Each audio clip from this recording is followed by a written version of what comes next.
안녕하세요. 김중호입니다. 김중호 부동산 TV 제233회 방송을 시작하겠습니다. 오늘의 방송 주제는 토지 투자 100개명 중 15개명 이런 주제입니다. 시작하기 전에 구독, 알림, 좋아요를 눌러주시면 더 좋은 방송으로 보답하겠습니다. 감사합니다. 부동산 신정보를 전해드립니다. 매일경제신문 정석환, 이희수, 이석희 기자가 10월 19일 날 보도를 했습니다. 재건축 알턴이 빠졌다.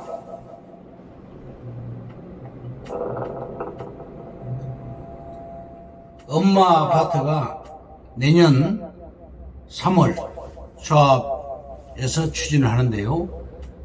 엄마 아파트 33개동 5,778가구 결국 승인 매물 회수하고 호가 1억 쑥 올랐다. 서울 대치동 엄마 아파트가 재건축 조합 추진을 위한 길이 열리면서 다른 서울 재건축 대장주 단지들 사업에도 훈풍이 불 전망이다. 한 공인중개사는 그동안 끊겼던 매수 문의 전화가 조금씩 오고 있다. 동시에 매도자들에겐 호가를 올리겠다는 연락이 온다고 했다. 이 중개사는 금매로 19억에 내놓은 물건이 있었는데 호가를 1억 올렸다고 했다. 그리고 고종환 전문가는 재건축 시장의 알턴이가 빠졌다. 서울 지역 재건축 사업이 본격적으로 진행된다는 상징적 의미라고 평가를 했습니다. 여의도나 목동의 다른 재건축 아파트들 가격도 엄마 아파트 사례를 보고 급격히 떨어지거나 하진 않을 듯 하다고 밝혔습니다. JTBC에서 보도를 했습니다. 이세현 기자가 10월 19일자로 보도를 했는데요. 엄마 아파트 재건축 계획안이 도계위 심의를 통과했습니다. 엄마 아파트는 28개동 4,424세대가 현재 있는데 33개동 5,778세대로 재건축될 예정입니다. 건폐율은 50% 이하, 용적률은 250% 이하, 최고 35층으로 재건축됩니다. 한국경제신문의 이미나 기자가 10월 19일 날 보도를 했는데요. 19일 국토부 실거래가 시스템에 의거 서울 마포 염리 삼성레미안 전용 84평방미터 아파트가 9월 21일 8억에 거래가 되었다. 작년 9월에는 84평방미터 아파트가 15억 4,500만 원에 거래됐는데 1년 새 7억이 폭락한 것이다. 이렇게 보도를 했습니다. YTN의 송세혁 기자가 10월 18일 날 보도를 했는데요. 동서고속화철도 첫삽 서울에서 속초 간 1시간 30분 시대가 열린다. 2027년 말 개통되면 시속 250km로 운행, 용산에서 속초 간 100분 만에 접하게 된다. 사업비는 2조 4천억 정도 됩니다.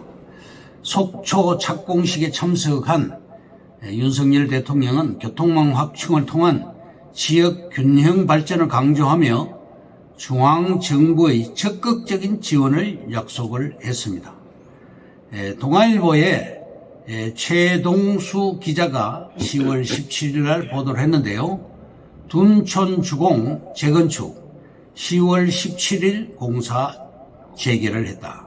이러면 1월 일반 분양을 하는데 국내 최대 규모의 둔촌주공 아파트 재건축 공사가 10월 17일 재개된다. 이렇게 보도를 했습니다. 공사 도급 금액은 당초 3조 2292억 원에서 4조 3677억 원으로 상승이 되었다. 둔촌주공 재건축 사업은 12,000여 채 규모로 현재 5,930채인데 재건축하게 되면 12,032채가 됩니다. 일반 분양만 4,700여 채 이러고 새로운 아파트 이름은 올림픽 파크 호레온 아파트라고 명명하기로 했습니다. 다음 땅의 분석에 대해서 말씀드리겠습니다. 입지 분석과 권리 분석이 있는데 입지 분석은 미래 가치를 분석하는 것이고 권리 분석은 실수요용 땅에 대해서 분석을 하는 것입니다. 개발의 법칙이 있죠.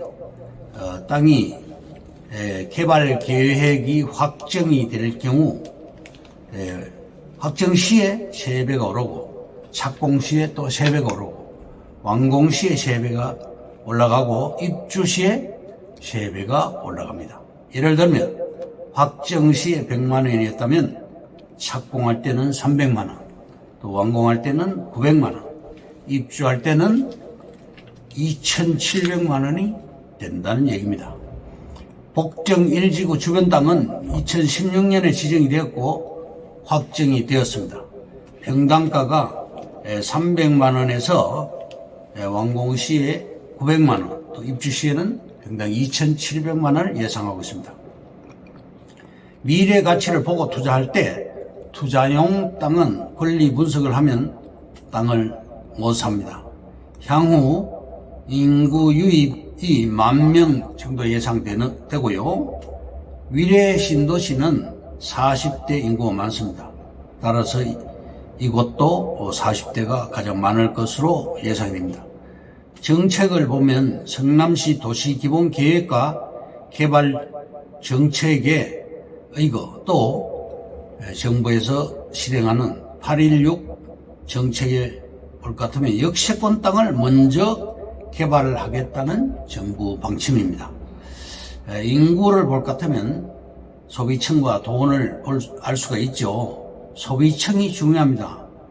위례 신도시 같은 경우 이 소비층이 두텁죠. 읍면에서 시가 되면 땅값은 100배가 상승합니다. 인천 금단 신도시 경계선에 있는 우리 땅도 현재 계양구 오리동이나 인구가 급증으로 인해서 인천시 금당구가 만들어지게 됩니다. 화성시 동탄면도 동탄 신도시가 들어가면서 면리가 동으로 바뀌었습니다. 삼성전자의 영향이 큽니다. 평택 지제역도 대기업 효과로 땅값이 크게 상승하고 있습니다. 2022년에서 27년까지 5년간 볼 것 같으면 남위례 역세권도 최고의 입지라고 할 수 있겠습니다. 따라서 실패는 없습니다. 또 지분으로 매입할 수가 있는 곳이고 입지는 역세권 땅입니다.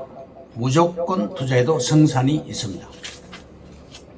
국토부에서 땅 100만 개를 개발할 시에 역세권 땅은 0.1%도 안 됩니다. 확률을 보더라도 말도 안 되는 확률이고 희소 가치가 있습니다. 투자를 해도 무방합니다. 개발 가능성이 대단히 높은 땅입니다. 역세권 개발은 다르지요. 인구 유입은 10,000명 이상 들어오게 됩니다. 우리 땅 주변에 A블록 땅은 신혼부부용 아파트가 들어옵니다. 복정 1지구는 신혼부부와 일반 분양이 있는데 비율은 신혼부부용이 60%, 일반 분양이 40% 정도 됩니다. 전체 면적이 그렇게 크지를 않습니다. 희소성의 원칙에 의거 상업지 비율이 높아집니다. 즉 근생부지가 커집니다. 최하 12배 상승할 가능성이 높습니다. 22년부터 27년까지 역세권 땅에 투자하시기 바랍니다. 결론을 말씀드리면 복정동 땅은 인구가 신규로 1만 명 이상 들어옵니다. 역세권 땅은 무조건 사도 됩니다. 토지 보상은 평당 3,800에서 5,300만 원 정도가 보상이 되어서 검증이 된 땅입니다. 상업지 땅으로 환지 방식으로 대토가 되었습니다. 수익성이 아주 크게 있습니다. 주변 땅들 시세를 볼 것 같으면 평당 2천만 원이 넘습니다. 상업지 땅은 평당 1억이 넘습니다. 우리 땅은 언제 개발될 것이냐? 남위례역과 복정역을 보라고 말씀드릴 수 있겠습니다. 입지를 보면 판단이 나옵니다. 확률로 봐야 되겠습니다. 우리 땅 주변으로 고속도로 IC가 새로 들어옵니다. 좌측으로는 송파 IC가 들어와 있고 우측으로 3km 지점에 제2 경부고속도로 남위례 IC가 예정되어 있습니다. 그리고 복정역 일대에 DLENC가 복정 복합환승센터를 1조 7천억을 투입해서 개발을 하고 있습니다. 22년부터 28년까지 빌딩 숲을 이룰 것입니다. 그때는 땅을 치고 후회할 것입니다. 투자를 권유했는데 안 한 사람들이 많이 있습니다. 테크노밸리가 대규모로 또 들어옵니다. 30억 이하 돈으로는 대지를 살 수가 없습니다. 그러면 오늘의 방송 주제인 토지 투자 100개명 중 15개명을 말씀드리겠습니다. 첫째, 토지의 일확천금은 특별법에 따라 변합니다. 둘째, 임대업을 하려면 가족 제도와 주거 문화를 파악하고 준비해야 합니다. 셋째, 포스트 코로나 이후 유의점에 대해서 말씀드립니다. 학교 주변 상권이라고 믿으면 쪽박을 찰 수가 있습니다. 도심 상권도 이제는 확실한 투자처가 아닙니다. 중심 지역 땅이라고 멋모르고 샀다가는 실패할 수 있습니다. 기업이 임대업에 진출 시도를 합니다.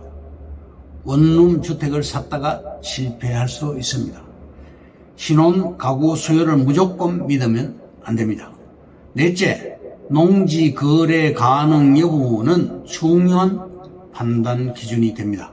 다섯 번째, 화재가 발생한 땅은 매수를 고려하라. 여섯 번째, 즉 흙을 파간 땅과 채석장은 매수를 신중하게 판단하라. 일곱 번째, 지금은 농촌 체험이 대세입니다. 여덟 번째, 직삼각형 땅은 사지 말라. 아홉 번째, 오래된 공동묘지 진입로 주변 땅은 사는 것이 좋다.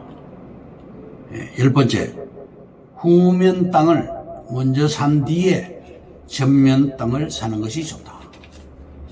11번째, 임야 아래에 붙은 조각 필지를 사놓아라. 12번째, 땅의 위치는 도시 근교의 관리 지역이 좋다. 13번째, 땅은 반드시 평지의 땅을 사는 것이 첫째다. 14번째, 중개업소에서 땅을 팔라고 조르면 검색 후 현장에 가보시기 바랍니다. 이유가 있습니다. 15번째, 땅은 오래 가지고 있으면 주인에게 물심양면으로 도움을 주게 됩니다. 이것으로 김중호 부동산 TV 제 233회 방송을 마칩니다. 감사합니다. 김중호였습니다.